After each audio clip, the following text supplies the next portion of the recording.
40년 목회하셨다고 하는 목사님으로부터 전화가 왔어요. 요즘에 칼을 갈고 있답니다. 그래서 웬 칼을 갈고 계십니까? 그랬더니 말씀의 칼을 갈고 있다는 거예요. 성경에 보면은 하나님의 말씀을 검이라고 표현했잖아요. 그래서 그 칼을 아주 예리하게 갈고 있다는 거예요. 그래서 그 어디다 쓰시게 칼을 가십니까? 그랬더니 2000년 기독교 역사 속에서 형성되어 왔던 잘못된 신학, 성경과 맞지 않는 교회 전통에 대해서 이 말씀의 메스를 가지고 잘라내고 도려내고 제거하기 위해서 말씀의 칼을 예리하게 지금 열심히 갈고 계신다는 거예요. 그러면서 이제 그 도마 위에 오른 그 칼에 의해서 제거될, 도려내야 할 대상 1호가 뭐냐? 사도신경이라고 하시더라고요. 우리의 신앙 고백으로 사도신경을 많이 외우잖아요. 기성교단에서는 주일 예배 드릴 때마다 이 사도신경을 고백함으로써 신앙을 고백하잖아요. 사실 그 큰 교단들이 이단을 규정하고 또 이단으로 낙인을 찍는 기준이 여러 가지가 있지만 그 중에 하나가 사도신경이에요. 삼위일체를 부정하거나 믿지 않아도 이단으로 낙인을 찍고 또 사도신경을 부정하거나 하지 않아도 신앙에 대한 고백을 하지 않는다라고 판단을 해서 이단으로 분류를 하죠. 그래서 모 선교 단체가 이미 이단으로 이 낙인을 찍혔음에도 자기네는 이단이 아니다라는 것을 보여주기 위해서 모든 집회 때마다 사도신경을 한답니다. 그만큼 이제 특히 한국 교회의 분위기는 사도신경에 대해서 굉장히 민감하고 그 신앙의 무게와 비중을 높게 두고 있죠. 이 사도신경이 뭐가 문제길래 40년 목회하신 목사님이 지금 말씀의 칼을 갈아서 그 사도신경을 도려내고 제거하려고 하시느냐 물어봤더니 아주 중요한 내용이 빠져 있다는 거예요. 그 목사님 말씀은 뭐냐면 예수님이 이 세상에 오신 것은 낙하산 타고 어느 날 갑자기 툭 떨어진 것이 아니고 구약에서부터 언약하신 그 약속을 성취하기 위해서 오셨다는 겁니다. 그죠? 동정녀 마리아에게 나시고 이렇게 한다면 언약에 의해서 언약 성취를 위해 오신 예수님의 그 중요한 그 나타나심에 대해서 생략되어 있기 때문에 심각하다는 거죠. 이제 이게 왜 문제가 또 되느냐면 구약에서부터 약속하신 분이 육신을 입고 이 땅에 태어나시고 동정녀 마리아의 몸을 빌려 우리 가운데 오신 예수 그리스도, 이 부분이 생략돼 버리면 유대인들이 기독교 공동체에 발붙일 수 있는 근거를 상실하게 된다는 거예요. 예수님께서 십자가에 못 박혀 죽으심으로 말미암아 성전의 휘장이 위로부터 아래까지 찢어져 두동강이 됐잖아요. 그 예수 그리스도의 이 사역의 의미 가운데 하나가 뭐냐면 생명길로 향하는 막혔던 길을 자신의 몸을 찢어 열어 놓으셨다고 하는 구속사적인 깊은 의미와 더불어서 놓치지 말아야 할 또 하나의 성경적 진리가 유대인과 이방인을 하나로 묶어서 그리스도 안에서 형제 삼으시려고 한 것이 성전의 휘장이 찢어진 사건의 또 하나의 영적인 의미라는 겁니다. 사도 바울이 그런 표현을 썼죠. 그 목사님의 일방적 주장이 아니고. 그런데 사도신경에 언약하신 대로 그 언약에 따라 우리 가운데 나타나신 예수 그리스도라는 아주 중요한 문구가 빠짐으로 말미암아 유대인과 이방인이 그리스도 안에서 영적 형제가 되어야 하는데도 불구하고 이방인들이 유대인을 기독교 공동체로부터 쫓아내는 빌미를 제공하고 말았다는 거예요. 근데 실제로 기독교 역사에 있어서요, 그 사도신경으로 말미암아 이방인들이, 그러니까 유대인 입장에서 이방인이죠. 이방인들이 유대인들을 교회 공동체에서 쫓아냈답니다. 마치 세입자가 안방 마님을 몰아낸 그런 격이 되었다라고 이제 그 목사님은 그 얘기를 하더라고요. 원래 사도신경이라고 하는 것은 좋은 취지에서 작성이 된 거죠. 초대교회 당시에 여러 지역에 흩어져 있는 그리스도인들의 신앙 고백이 제각각 달랐어요. 표현의 차이도 있고 내용의 다름도 있어서 종교 지도자들을 모아서 우리가 한 입으로 한 내용을 고백하는 그 신앙 고백, 신조가 있었으면 좋겠다라는 이제 취지에 따라서 기도하고 연구하고 그리고 하나로 이제 작성된 것이 우리가 고백하고 있는 사도신경이거든요. 취지는 이렇게 좋은데 그거를 빌미 삼아서 교회 공동체에서 유대인들을 몰아내는 그런 도구로, 수단으로 악용을 했다는 겁니다. 마치 이런 거예요. 한국에 그 국가보안법이 있었죠. 뭐 지금도 있는지 잘 모르겠습니다만 이 국가보안법은 왜 제정을 했죠? 자유민주주의의 울타리를 허무는 간첩, 그 간첩을 색출해서 자유민주 국가의 이 울타리를 견고하게 하겠다, 보호하겠다, 이런 취지로 국가보안법을 만들었잖아요. 그런데 정치인들이 이것을 어떻게 악용을 했죠? 정적을 제거하는 수단으로 써먹었잖아요. 선거 때만 되면 반대 당에 있는 자신의 정적을 향해서 빨갱이야. 그 사람이 빨갱이 냄새가 안 나면 그 집안과 주변을 다 뒤져가지고 저 북한하고 관련돼 있어. 뭐 거기서부터 뭐 지원도 받고 뭔가 이렇게 지령을 받는 것 같아. 뭐 이런 식으로 엮어서 그 사람을 간첩으로 만들고 그래서 국가보안법에 의해서 제거하는 그러한 용도로 활용을 했죠. 그것처럼 사도신경도 좋은 취지에서 작성이 됐지만 시간이 가면서 사람들이 이걸 가지고 유대인들을 기독교 공동체에서 몰아내고 쫓아내는 수단으로 악용을 하고 말았다. 그래서 이 사도신경은 몇 가지 부분을 추가하거나 혹은 수정해서 우리가 예배 예전에 사용할 수 있는 고백서가 아니다. 이거는 말씀의 검으로 잘라내버리고 도려내버리고 쓰레기통에 버려야 할 것이다. 라고 목사님이 1시간 동안 열변을 토하셨어요.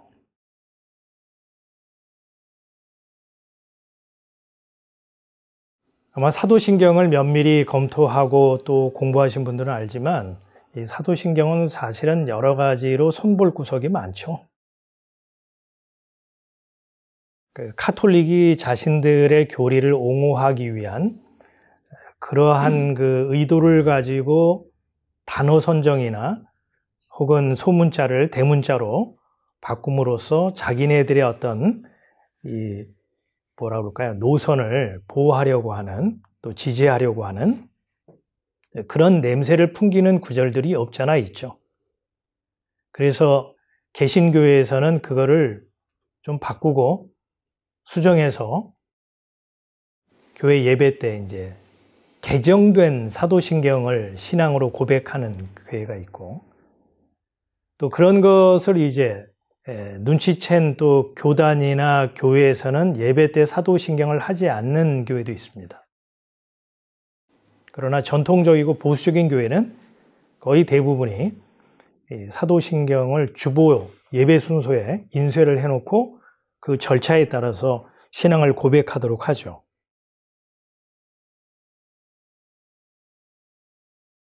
빨리 외우면 한 15초 안에도 다 할 수 있는 이 사도신경을 외운다고 해서요, 그걸 우리가 신앙으로 고백한다고 해서 과연 그것이 우리의 신앙의 고백으로서 유효하냐?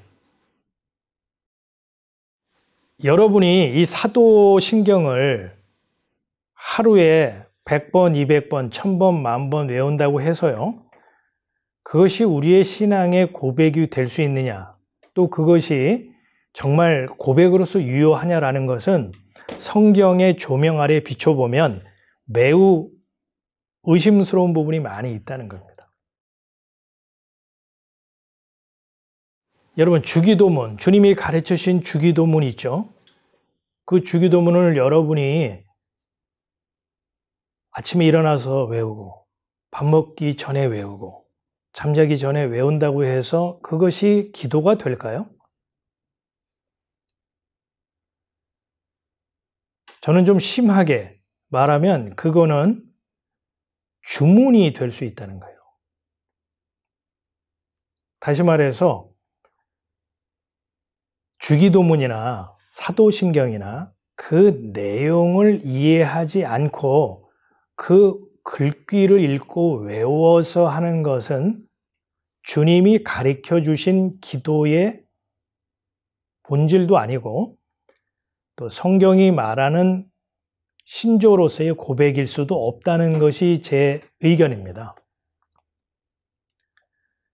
그런데 많은 교회와 또 기도원, 또 교회 관련 단체에서는요, 이 사도신경과 주기도문을 거의 주문 외우듯 외우라고 요구하기도 합니다.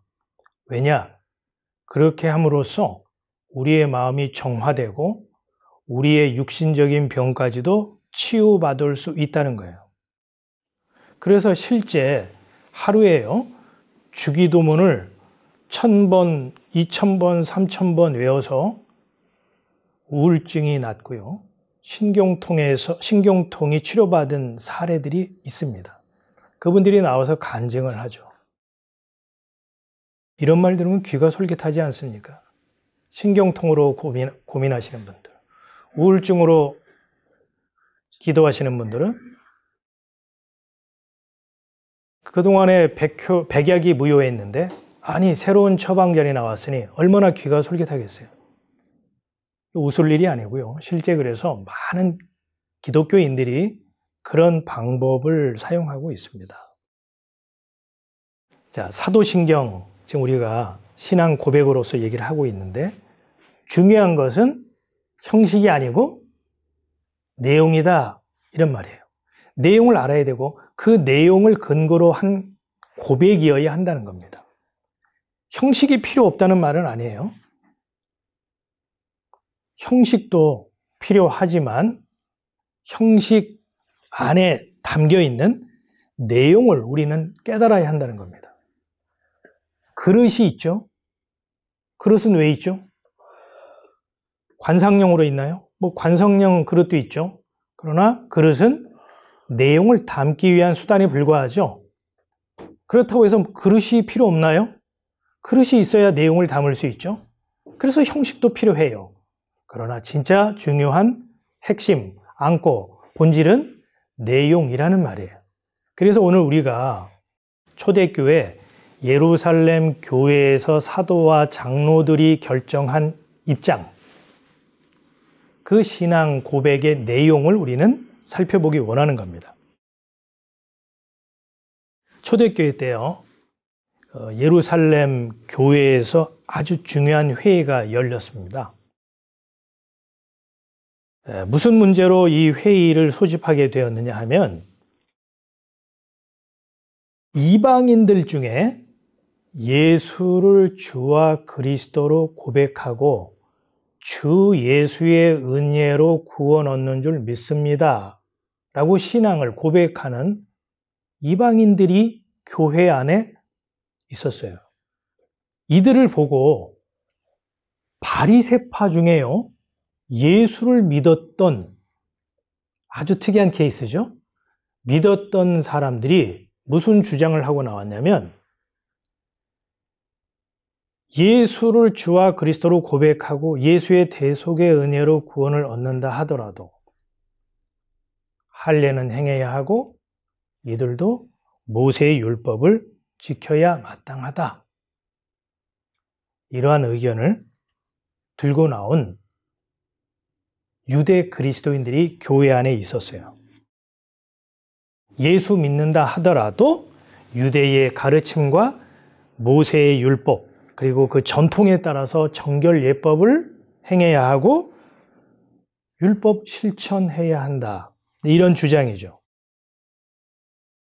한마디로 예수도 믿고 율법도 지켜야 한다. 이런 얘기를 들고 나왔어요. 이로 인해서요, 사도들과 그들 사이에 다툼과 변론이 일어났죠. 그래서 이 문제를 논의하기 위해서 사도들과 장로들이 예루살렘 교회에 모였던 겁니다.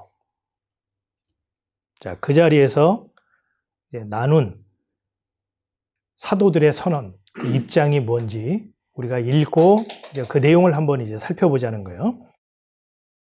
그런데 지금 너희가 어찌하여 하나님을 시험하여 우리 조상과 우리도 능히 매지 못하던 멍에를 제자들의 목에 두려느냐? 우리가 저희와 동일하게 주 예수의 은혜로 구원받는 줄을 믿노라 하니라. 사도들이 말했던 우리도 매지 못하던 멍에라고 하는 것은 율법을 말하고, 또한 유대교회에서 만들어 놓은 전통들, 또 바리새인들이 만들어 놓은 세칙들, 예를 들면 안식일을 거룩하게 지키라 한다면 거룩하게 지키는 게 뭔가? 1번, 안식일에는 1000보 이상 걷는 것은 죄다. 이런 세칙들을 막 만들어 놨어요. 정말 숨막히는 일이죠. 그걸 다 지키라고 한다는 거예요. 근데 사도가 뭐냐면, 우리도 지키지 못하고 수고하고 짐진 것들이었는데 그거를 이방인들 보고 지라고 하는 게 말이 되냐? 이제 이렇게 나온 거예요. 사도행전 15장 이 내용을 보자고. 이게 내용이 어떻게 되어 있냐면, 유대인이나 이방인이나 동일하게 주 예수 그리스도의 은혜로 구원받는 줄 믿노라. 그렇게 얘기를 했죠. 유대인이나 이방인이나 구원 얻는 방식이 같다, 다르다. 같다는 거예요. 이게 유대 사도들이 하는 말입니다. 베드로 유대인이죠. 사도 바울도 유대인이죠. 이방인 아닙니다. 유대인들이 하는 말이에요. 유대인이나 이방인이나 유대, 혈통적으로 유대인 이외에 있는 이방인들 모두 동일하게 주 예수 그리스도의 은혜로 구원받는 줄 믿노라. 이게 신앙 고백이에요. 이 말은 뭐냐면요, 유대인이라고 해서 아브라함의 혈통으로 구원을 무임승차 하거나 율법을 지킴으로 인해서 내가 의롭다고 판정을 받아 상급받는다. 그게 아니라는 거예요. 유대인이든 이방인이든 다 주 예수 그리스도의 대속의 은혜로 구원 얻는 줄 믿는다. 이 말을 잘 들어보면요, 대속의 은혜로 구원을 얻는다고 한다면 유대인이나 이방인이나 어떤 존재라는 말이 전제된 거죠? 대속을 받아야 할 존재, 대속물이 필요한 존재, 즉 죄인이라는 말이 이 표현 속에는 이미 깔려 있는 거예요. 그러니까 유대인들은 자기네들이 죄인이라고 생각했습니까? 안 했습니까? 세리, 창기 이런 사람들이 죄인이지 성전의 예법대로 생활하고 율법에 기록된 말씀대로 실천하며 사는데 내가 왜 죄인이야? 라고 생각하지 않았던 사람들이죠. 그런데 유대 사도들이 유대인이나 이방인이나 다 주 예수 그리스도의 대속의 은혜로 구원을 받는다는 거예요. 이거는 차별이 없다는 거예요. 동일하다는 거예요. 한마디로 유대인도 죄인이요. 이방인도 죄인이라는 거예요. 사도 바울이 그랬잖아요. 의인은 없나니 하나도 없다. 유대인이나 이방인이나 주 예수 그리스도의 은혜로 구원 얻습니다. 이 의미가 뭔지 알았죠? 이 내용을 알아야 돼요. 두 번째, 사도 베드로는 아주 의도적으로 예수라는 이름 앞에 뭘 붙여놨냐면 주라는 이름을 붙여놨어요. 주가 뭐죠? 주인이라는 거예요. 이 세상 만물의 주인은 누구다? 예수라는 거예요. 나를 중심으로 이 세상에 돌아가고 있는 게 아니라는 거예요. 좁혀서 내 삶의 주인은 누구다? 내가 아니라는 거예요. 우리는 다 자기가 인생의 주인 되어 살아가잖아요.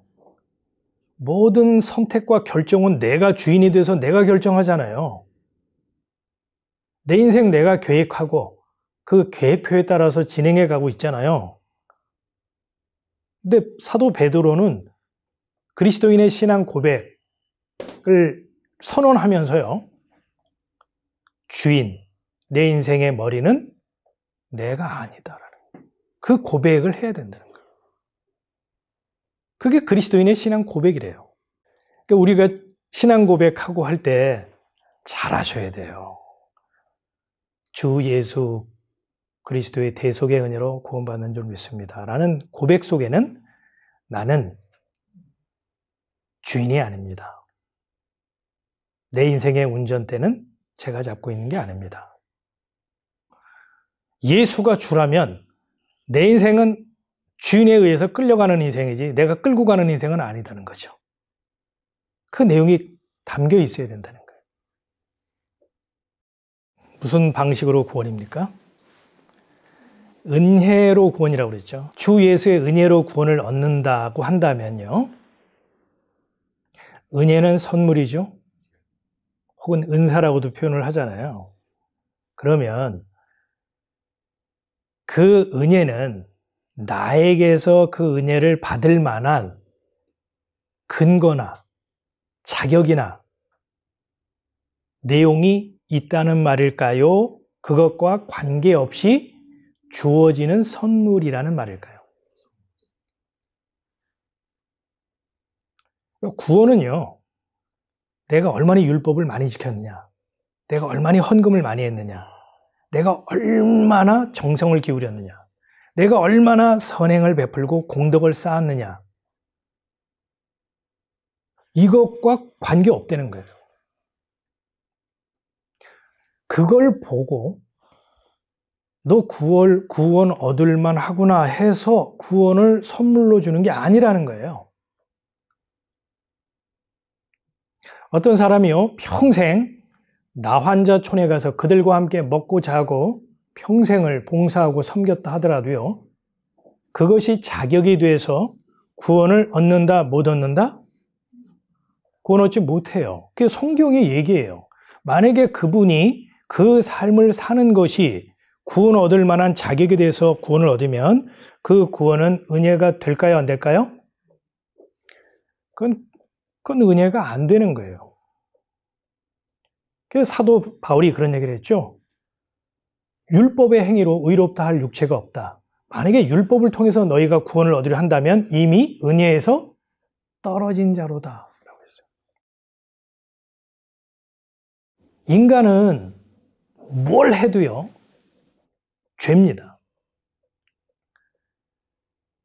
제가 목회를 해도요, 다 죄입니다. 제가 예수 그리스도의 이름으로 죽은 자를 살려도요, 그걸로 구원 얻는 게 아니에요. 그럼 그런 거 하지 말까요? 하지 말라는 게 초점이 아니고 하나님의 관점과 시선과 기준에서 볼 때 하나님이 베푸시는 구원은 선물, 은혜이기 때문에 우리의 어떠함을 보고 주는 게 아니라는 거예요. 그렇게 되면 그거는 보상이 되어버립니다.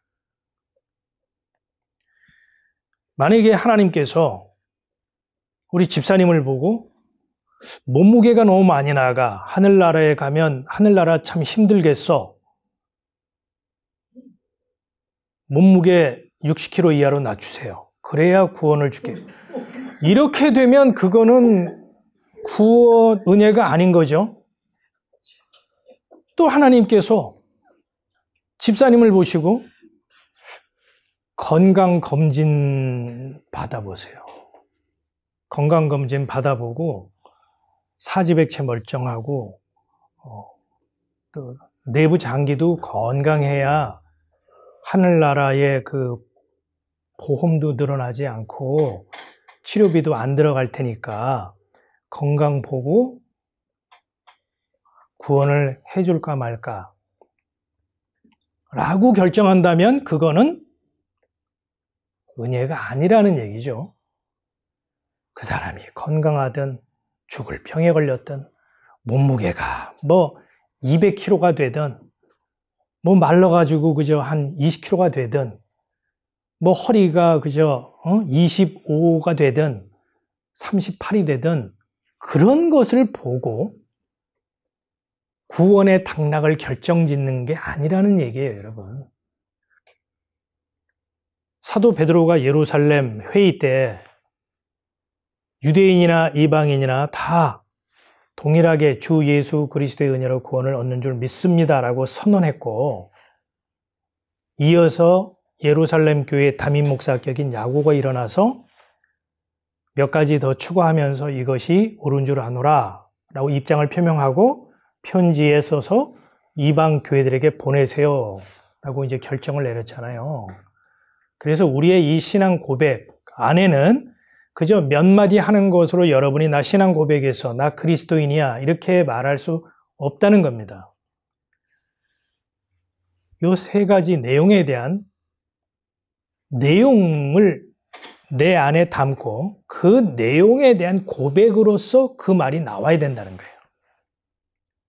주기도문도 하늘에 계신 우리 아버지 이름으로 아멘 이렇게 하는 것은 의미가 없다는 거예요. 하늘에 계신 아버지, 하늘, 땅과 대비되는 이 사망, 어둠, 흑암과 대비되는 은혜의 하나님, 아저씨가 아니고 아버지, 물주가 아니고 아버지, 은혜의 관계 속에 같이 동행하실 그분, 그게 하늘에 계신 우리 아버지라는 표현 안에 담겨져 있어야 할 내용인 거예요. 그걸 갖고 하늘에 계신 아버지, 그게 기도인 거예요. 우리의 모든 행위, 우리의 모든 열심, 나에게서 비롯된 모든 고백들은요, 그거는 근거가 나이기 때문에 그거를 예수님께서는 불법이라고 얘기를 해요. 여러분, 불법 건축물 어떻게 하는지 알죠? 그 철거반에 와서 불법 건축물은 때려 부수죠. 그 기초를 이 내용으로 삼아서 그 내용에 의해서 나오는 고백, 그거를 합법이라고 그래요. 제 표현이 아니에요. 성경의 표현이고 예수님이 그렇게 말씀하셨어요. 내가 주의 이름으로 선지자 노릇하며 주의 이름으로 귀신을 쫓아내며 내가 주의 이름으로 큰 권능을 행했습니다.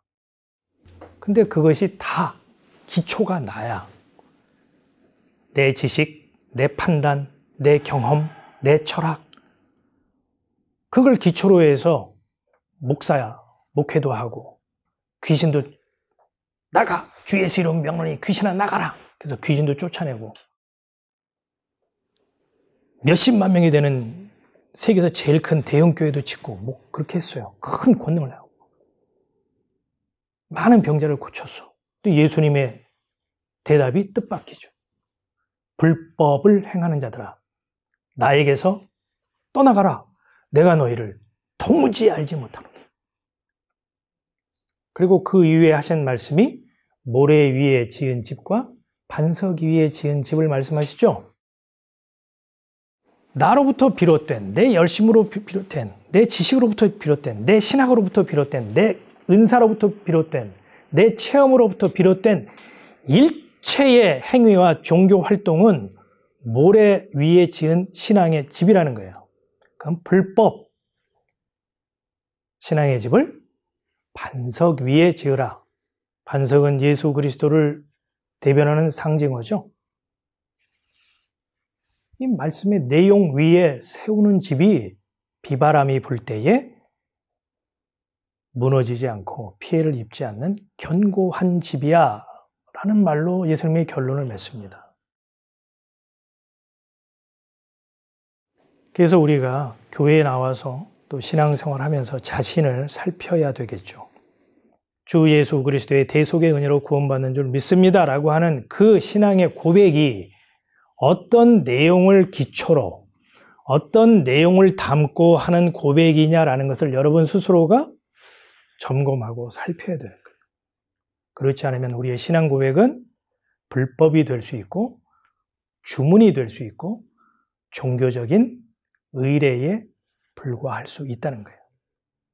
오늘 나눈 이 말씀을 통해서 저와 여러분이 불법 건축물이 아닌 주님으로부터 옳다, 인정함을 받는 합법적인 신앙의 집을 지어가는 하늘 백성들, 성도가 되기를 원합니다.